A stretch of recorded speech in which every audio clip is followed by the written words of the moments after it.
नमस्कार. आज एठा माझे पाठल्या मोठा झाड से म्हणजे तकल्यात झाड आयला असे कसा दिसणार तुम्हाला. तर मी पाठल्या व्हिडिओत तुम्हाला गजाली सांगितले हो. त्याच्या आधी मी तुम्हाला गोव्याबद्दल सांगितलं, पण त्याच्यात गजाली नसले हो. तुम्ही म्हणणार गोव्याबद्दल इतका सांगितला, पण आमचं गोवा कितकं सुंदर से कसं से थोडासा वर्णन. गोड म्हणजे गोय, सुंदर म्हणजे गोय, तसला काहीच म्हटलं नाही.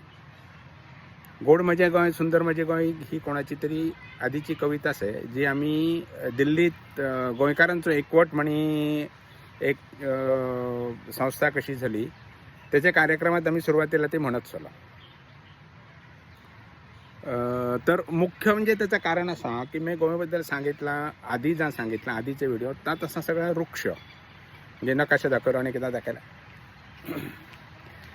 तर खरा सांगायचं म्हणजे असा की गोवा कितकं सुंदर से किंवा गोवात कसा हिरवागार से कशी झाडां असत हे असं आम्हाला जाणवतच नाही खरा सांगसा. कारण आम्ही लहानपणापासून सगळा ताच बघसा म्हणजे जगत तसा असा आमच्या लहानपणात जगत तसा असा म्हणजे त्याच्यात मुख्य किता सांगायचा. तुम्ही त्यांचं असं बाहेरथीन आयलो म्हणजे महाराष्ट्रातून आयलो जा सगळा अशी झाडांपेडा काय नाही वृक्ष त्या आधीन आयलं की तुम्हाला किती हिरवं वगैरे असा सगळा तेडला दिसते. आम्ही लहानपणापासून शेतां बघसा, कुळागरां बघसा, झाडां बघसा, रानां बघसा त्याला म्हणजे आमला तसाच जग असा. येता फक्त मला गोव्यात गेल्यावर जाणवसे ज्या आमच्या शेतवडीत त्या शेतच नाही सगळा वृक्ष तर येता मला उलट जाणवसे. तसाच मला सगळ्यात पहिल्यांदा म्हणजे पहिल्यांदा नो पण खूप नंतर इंजिनिअरिंग कॉलेजात असताना गोव्यातून बाहेर जेडला आम्ही कॉलेजच्या टूरसाठी गेलेलो तेडला आम्ही कराडला गेलो दुपारच्या वेळा. तेडला मला जाणवलं अरे त्या इतका ऊन कडक आणि झाड पेड काही एक नाही. मला असा तेडला मला इतकं फरक जाणवलं लक्षात आलं. तर मी गोव्याबद्दल तसा काहीच सांगितलं नाही म्हणजे वर्णन असा करणे काय सांगितलं नाही. पण खरं सांगायचं म्हणजे मला वर्णन अलंकारिक भाषा हे सगळ्यात जमत नाही. मी तसं मनान जीवान आणि सगळ्यांनीच इंजिनियरच. लहानपणापासून सुद्धा मला अशा मेकॅनिकल गोष्टी ह्याची खूप आवड झाली. तर त्या लहानपणापासून त्याला आम्ही किती बघितलेला किंवा काही फिरलेलो त्याच्याबद्दल आजचं थोडंसं गजाली सांगसा. तर आमचे घराबाहेर म्हणजे सत्रीचे बाहेर किंवा नगरगावचे बाहेर असं मेजडला गोव्यात अगदी सगळ्यात लहानपणात गेलो त्या साधारण 62-63 दिसेल. म्हणजे माझी सगळ्यात पहिली आठवण म्हणजे गोवा स्वतंत्राचीच आहे. म्हणजे मी त्याला साधारण 3.5 वर्षांचो असलो 3 वर्षांचोच म्हणा. गोवा स्वतंत्र झाला आणि सगळ्यांनी घरावर झेंडो लायलेला हे माझं अगदी 100% लक्षात आहे. आणि त्याला लागून त्याची तारीख पण लक्षात आहे म्हणजे 3 वर्षांचं असं मला खबरच आहे. त्याच्यानंतरचं म्हटली आठवणी तसं जास्त नाही म्हणजे लगेच नंतरचं.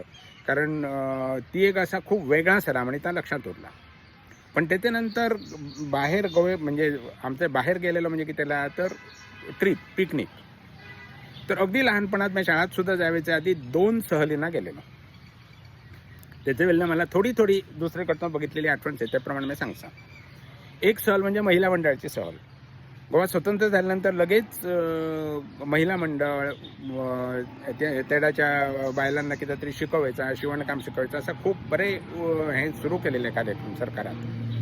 त्याच्यात आंबेडीला आमच्या त्या महिला मंडळ झाला. त्याच्यात माझी आई जातसली नंतर माझी काकूही जातसली म्हणजे काकूचं लग्न 63 झाला त्याच्यानंतर ते दोघेही जातसलो. पण त्याच्या आधीची गोष्ट बहुतेक तर ते महिला मंडळाची सहल गेलेली त्याला मी गेलेलो. त्याची बाकी जास्तशी अशा काही आठवणी येता नाही. बसीन गेलो फिरलो कार्याकडे जाऊन यायलो देवळां बघितली. तर तेडल्याची आठवण म्हणजे अशी की मंगेशीचे देवळाकडे बहुतेक सणार खालतो कारण तर आईस्प्रोट मिळत चलो. तर आम्ही फिरवून आयलो आणि मी आईस्प्रोट हवं म्हणे हट्ट धरलो आणि मला बसीत बसयलो आणि आई आईस्प्रोट हाडे गेली. त्याला अगदी लहान तर आता कितको वेळ ती येतच नाही मला सामकी एकदम हे म्हणजे आता बस सुटणार तर नाही म्हणजे सामका एकदम माझ्या पोटात आहे बस सुटायची तर नाही पण शेवट आई आईस्प्रोट घेऊनही आली आणि मग तो मी खाल्लो. साधारण बहुतेक खाल्लेलो पहिलं आईस्प्रोट नाही. असं म्हणजे त्या ट्रिपची मला तितकीच आठवण. देवळा बघितलेली आठवणच आहे. हां, देवळा बघितली म्हटल्यावर माझ्या लक्षात आलं ते देवळात जे झुंबर साचले, लोलक सलेले असे ते मला खूप आवडत चले. आणि मी त्या त्यांच्याही देवळातले झुंबरा खालतो याला तेवढं फिरून बघितलं, कारण लोलक पडलेलो तर नसणार आणि पडलेलं मला मिळेल काय असं. त्यातल्या त्या गोष्टी खूप आवडत चले. त्याच्यानंतर दुसरी ट्रिप म्हणजे शाळेत जायच्या आधीच, पण शाळाची ट्रिप झाली. शाळेत जायच्या आधी शाळेची कशी ट्रिप असं तुम्ही म्हणाल तर अनंत काका म्हणजे आमच्या त्याचं शाळा मास्तर, म्हणजे एक आदर्श शिक्षक, राष्ट्रीय पुरस्कार वितरण मिळालेला सगळा अनंत काकाबद्दल मी अजूनही नंतर सुद्धा खूप गोष्टी मध्ये उल्लेख येणार, गोष्टी सांगणार, त्याच्याबद्दल एक वेगळं व्हिडिओ करणार. ती गोष्ट वेगळी. आमचं त्यांचं म्हणजे तो माझे वडिलांचं आणि काकाचं एकदम घनिष्ठ मित्र. तर तो म्हणा लागलो सहल जाणारच आहे दिलीपाला धाडचं. म्हणजे माझा खरा आधीचं नाव मूळ सगळे नगरगावात जे सगळेजण ओळखतात मला, गोव्यात सगळे ओळखतात, तर माझं नाव दिलीप. नारायण आणि दिलीप दोन्ही चली. आता मी ऑफिशियली नारायण केलं. तर दिलीपाला धाडचं तर आजी जरा तयार नसली. आजी म्हणत चली तो माझं होतुळ असं आहे. होतुळं म्हणजे असं पटकन काढाय लक्ष नसताना एकदम पुढं जायचा, हे कितीतरी बघायला जायचं, पुढं जायचं, असं किती करील म्हणे. आजीला जरा भीती चली. पण अनंत काका म्हणू लागलो की नाही मी काळजी घ्यायचा, मी बरोबर सांग तुला धाडतेलं. मग मला धाडली पिकनिकला, म्हणजे सहलीला. तर त्या सहलीतल्या मला थोड्या गोष्टी लक्षात आहेत.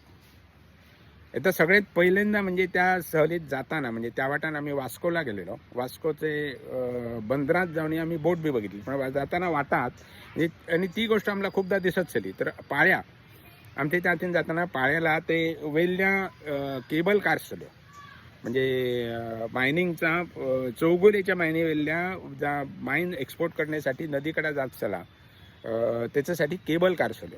आणि ते केबल कार येतील तर सगळा मीन म्हणजे ते पॅलेट्स त्या जात चले. तर त्या बघे मला खूप आवडत चला. आता मेकॅनिकल चला असा दोऱ्यावल्या बी जासत ता, आणि त्या बघितला म्हणजे वाटत जाताना तर दिसत चला दुसऱ्याकडे सुद्धा करायला जाताना. मग वास्कोला गेलो आम्ही. वास्कोची आठवण म्हणजे आम्ही त्या दुपारी सगळी भुरगी जेव्हा ते जोशी म्हणे चले त्यांच्या घरात आम्ही त्या जेव्हा बसलेलो.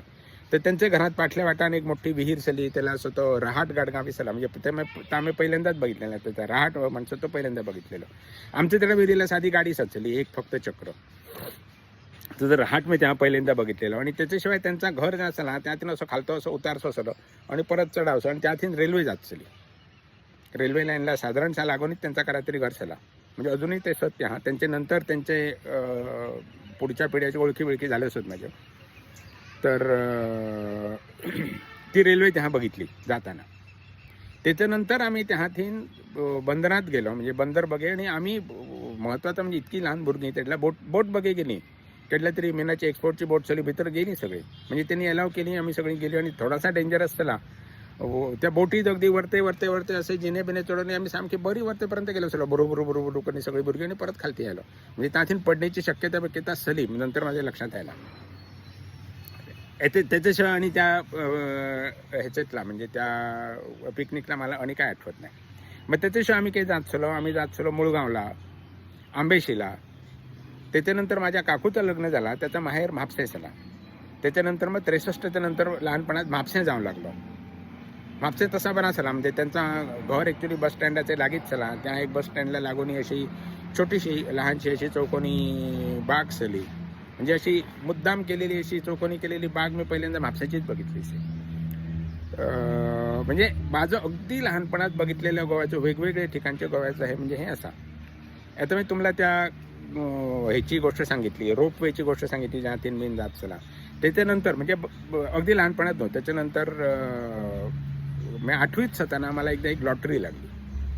लॉटरी म्हणजे कशी, तर शानू काकाचा लग्न झाला. आमचे बटवाडचं शानू काका म्हणजे रामकृष्ण वजे, ते येतात नाही कैलासवासी, गजानन वजेचं वडील.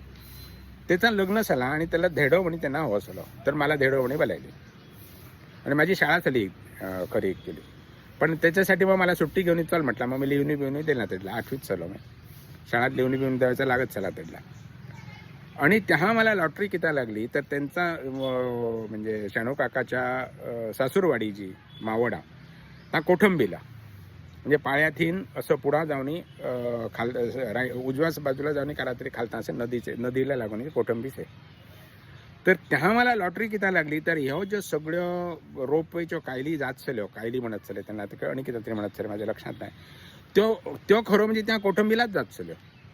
म्हणजे कोठंबीला त्यांचा जो गाव असलो त्याला अगदी लागोनी असा त्यांचा तो मोठो प्लॉट असलो आणि त्या एक मोठो टावर असलो. त्या जाऊन तो जो अनलोड आसला ऑटोमॅटिकली आणि त्या कसा असे, त्याला कसा हँडल्स असे, त्याला लॉक कसा असे, ती बादली आपोआप येऊन ते टॉवर कसं असलो त्याच्यात मध्ये ते एका हँडलला कशी आपटसे, मग तो अनलॉक कशी असे, त्याच तो मग सगळा उलटा असे आणि खालता कसा पडसे, मग तो एकत्र कसा करसत, त्यातून मग त्या कन्वेअर बेल्टनी पुढा नदीपर्यंत कसा नेसत आणि मग त्यो बादल्यो सगळ्यो पुढा नद्यापर्यंत जाऊन त्यातून अशो परतोनी कशो येसत, हे सगळ्यात बघण्यात मी पूर्ण दिवस घालवलो. त्याचं लग्न बिग्न त्या असला आता मध्या गेलो, पण मी दिवसभर फक्त त्यातून ते नद्यापर्यंत आणि त्याकडून परत. आणि त्यातून नदी म्हणजे न्हय वेल्ल्या त्याला ते बारजे येतले, बारजेतना लोड करणी जात चला. तर अगदी लहानपणातल्यो मागीर गोवा बघितलेल्यो गजाली साधारणशो ह्यो अश्यो. त्याच्याशिवाय आणि जास्त कारण गोवा बघितलेला मला इतना तरी आठवत नाही, बघितला असेल. हां, दुसरी एक आधीची बघितलेली अगदी लहानपणातली आठवण म्हणजे कवळेचे देवळातलो रथ, म्हणजे तो शिमगेकडा रथ असे कवळेच्या देवळात, तो मी बघितलेला मला आठवते. मी बहुतेक 4 वर्षांचं असताना म्हणजे 62 बहुतेक कवळे गेलेलो असणार. आम्ही पेंडसेंकडे जाऊन राहतलो. खरं तर माझे वडील त्यात राहतले त्यांच्याकडे आधीपासून, पण मी साधारण 2 वर्षांचं असताना माझे वडील वारले आणि मग त्याचे नंतर बहुतेक पहिल्यांदाच आम्ही त्यांच्याकडं आई आणि मी साधारण 2 वर्षांनी बी नंतर गेलो असणार 62. ती मला आठवण अजूनच आहे. त्या तो रथ बी चलो ह्याच्याकडा, त्या तो शिमगेच्या वेळा रथ बी चलो, त्याला खूप अशो गुड्यो लायलेलो, म्हणजे अशो त्रिकोणी पताका गुड्यो लायलेल्यो. मग तिथलो मला 1-2 गुड्यो कोणीतरी दिलेलो, त्या सगळ्या मला अजूनही आठवणचे, म्हणजे खूप जुनी आठवण ही कवळ्यांची. मग त्याचा तो दीपस्तंभ, खूप बरो मोठो दीपस्तंभ बी त्या माझ्या लक्षातच आहे. ही एक जुनी आठवण म्हणजे गोव्यातले दुसरेकडच्या जागेची कवळा. पण गोव्याबद्दल वर्णन माझ्या दृष्टीने वर्णन हे असा तर सुंदर माझा गोंय चला सगळ्यात गोवा सुंदरसे तेच किती मोठा, हेच आमचा साधारणचा म्हणजे आमचे गोंयकारांचं तर साधारणचा तेच. बाहेरचे येतात गोवा सुंदर म्हणतात, हां सुंदर आहे, हो हो तुम्ही म्हणता ना मग गोवा खूप सुंदर आहे, असाच आमचा म्हणण्याचा नार्स आहे. कारण आमच्या दृष्टीने ताच हे सुद्धा येता जर तुम्हाला दिसते ता सुद्धा कवळेथीनच बघितलेला. मी अगदी लहानपणात कवळेचे मारुतीगडावर गेलेलो, पण हे जर दिसते तो मी घेतलेलो व्हिडिओ येताचो हल्लीचो. तर मी बघितलेला माझ्या आठवणीतला त्या सांगोनी झाला. तुमच्यो अशोच आठवणी सांगणार तर तुम्ही सुद्धा त्यो सांगा. पुढले व्हिडिओपर्यंत बरे करणी राहा.